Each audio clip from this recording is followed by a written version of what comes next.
La boucle gamma. Donc, qu'est-ce qu'on a vu dans les mécanismes de régulation séquentielle? On a vu l'inhibition réciproque et on a vu l'inhibition récurrente. L'inhibition récurrente, on avait introduit une nouvelle cellule qui s'appelait la cellule de Renshaw, qui inhibit les motoneurones et inhibit les inhibiteurs de ces antagonistes. Très bien, très bien. La boucle gamma, notre tant attendu boucle gamma. La boucle gamma, c'est ici qu'on va parler des motoneurones gamma. Le fuseau neuromusculaire, le fuseau neuromusculaire, c'est un récepteur proprioceptif qui est impliqué dans quel réflexe? Dans le réflexe myotatique. Le fuseau neuromusculaire possède en plus de l'innervation sensitive une innervation motrice. Intéressant, sa partie striée, ses pôles, ses parties périphériques, qui est assurée par les motoneurones gamma et qui est un motoneurone de petit diamètre localisé dans la corne antérieure de la moelle épinière, sous l'influence de structures supérieures. Le motoneurone gamma reçoit des terminaisons venant des centres supérieurs.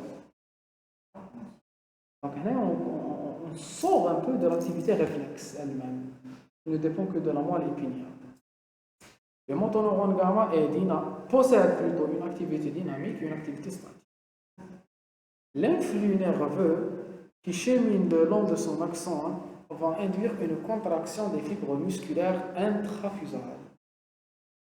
Il va lui-même, puisque c'est un motoneurone, il stimule les contractions. Ou les fibres intrafusales, la jonction, le fuseau neuromusculaire. Le fuseau neuromusculaire, il est constitué de fibres musculaires. Ou les fibres musculaires contiennent des myofibrilles. Donc elles peuvent se contracter. Donc le fuseau neuromusculaire peut se contracter. Et cette contraction nécessite une stimulation. La stimulation est réalisée par les motoneurones gamma. Donc c'est quoi le rôle du motoneurone gamma? Le rôle du motoneurone gamma, c'est de stimuler la contraction des fibres musculaires du fuseau neuromusculaire. Le rôle du motoneurone gamma, c'est de stimuler la contraction des fibres musculaires intrafusales. Les fibres musculaires intrafusales, il va stimuler leur contraction. La contraction des fibres musculaires intrafusales, qu'est-ce qu'elle va faire? Elle va étirer la partie équatoriale et stimuler le fuseau neuromusculaire. Donc on va dire quoi? Que la stimulation du motoneurone gamma va stimuler le fuseau neuromusculaire. Et la stimulation du fuseau neuromusculaire, qu'est-ce qu'elle va stimuler? Elle va stimuler les fibres sensitives 1A. Ou les fibres sensitives 1A vont aller dans la moelle épinière pour stimuler les motoneurones alpha. Donc vous voyez que ça commence au niveau du muscle et ça revient vers le muscle. C'est une boucle. C'est une boucle qu'on appelle la boucle gamma. Le motoneurone gamma stimule les fibres musculaires intrafusales. Les fibres musculaires intrafusales se contractent. Il y aura un étirement du fuseau neuromusculaire. L'étirement du fuseau neuromusculaire va stimuler les fibres 1A. Les fibres 1A vont aller dans la moelle, elles vont stimuler les motoneurones alpha. Les motoneurones alpha vont stimuler les fibres musculaires extrafusales et il y aura une contraction des muscles extenseurs du pondus. Donc vous voyez que en se contractant, les motoneurones gamma vont induire l'étirement du FNM et sa stimulation. Donc on dira qu'au repos, sans stimulus externe, sans poids, sans rien, je peux moi-même, mon organisme peut lui-même provoquer l'étirement du fuseau neuromusculaire, et en provoquant cet étirement par les motoneurones gamma, il va favoriser une réponse qui est la contraction des muscles du tonus et des muscles de la posture. Et il est automatique et automatique. Elle est bien la posture tana, elle est automatique. C'est parce qu'il y a des décharges continues dans les motoneurones gamma. Et c'est comme cela que je lutte contre la pesanteur.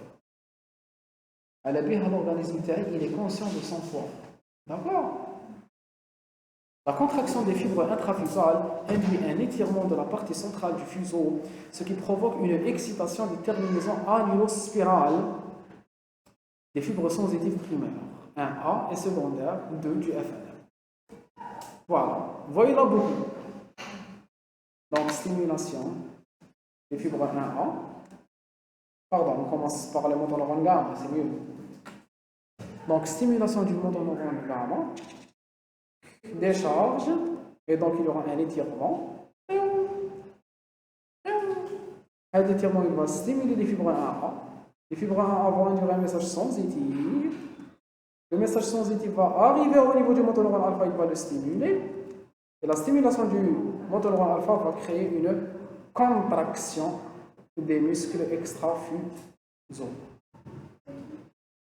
Voilà. Les centres supérieurs.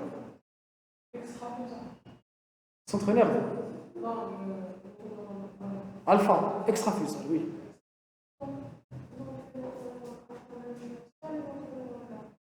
Non. C'est le contraire. Très bien. Voilà. C'est l'étirement parce que tu as la jonction, tu as le fuseau neuromusculaire. Je t'ai lu. Voilà. Même l'extrafusal, t'as fuseau neuromusculaire. Même les extrafusales? Non, extrafusal, en dehors du fuseau neuromusculaire. Il y a le récepteur. Il y a le muscle. Fonction contractile. C'est fonction d'étirement. Très bien. Votre remarque est très bien, parce qu'elle est en train de nous comparer les deux fibres musculaires. Les fibres intrafusales et les fibres extrafusales. Les fibres extrafusales, c'est les fibres musculaires classiques. Le rôle, c'est de réaliser une contraction. Alors que les fibres musculaires intrafusales, leur contraction, elle induit l'étirement du FNM pour la stimulation des fibres 1B, 1A. D'accord? Elle joue le rôle de récepteur. Très bien, très bien. Mécanisme d'action. L'innervation fusomotrice module la sensibilité du fuseau neuromusculaire, le rendant capable de répondre à de nouvelles longueurs du muscle lors de la contraction. Déclencher secondairement la contraction des muscles initialement mis au repos à travers une excitation des fibres sensitives 1. Ce mécanisme, donc, le mécanisme gamma stimule 1A, 1A stimule alpha, représente la boucle gamma. Sous l'action d'influence supraspinale, le motoneurone gamma active les terminaisons primaires 1A et induit la contraction des fibres musculaires extrafusales à travers les motoneurones alpha. Donc vous voyez, il vous dit ici, sous l'action d'influence supraspinale. Maintenant, les centres supérieurs, c'est le centre supérieur qui va activer le motoneurone gamma. D'accord? Très bien. Donc la coactivation des motoneurones alpha et gamma permet au fuseau neuromusculaire de fonctionner quelle que soit la longueur imposée au muscle ou qu'impose le muscle, les mouvements ou les ajustements posturaux. Les motoneurones gamma peuvent s'adapter à ces changements posturaux.